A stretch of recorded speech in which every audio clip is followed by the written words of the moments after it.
Hello, this is your boy Miguel for the Mobile Mechanic 757. You know, I get down, I get straight to the point.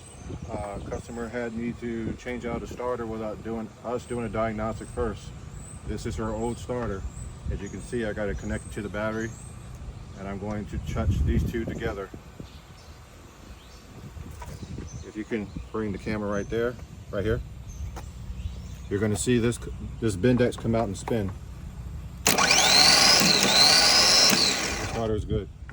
The diagnostic, please do diagnostics before you have a mechanic just to change parts. The customer completely wasted their money and time. It's actually the engine. The engine's not turning over.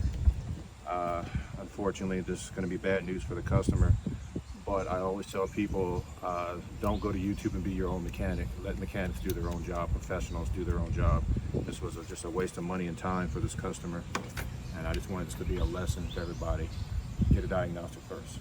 If you like this video, please like, subscribe, and share. Thank you.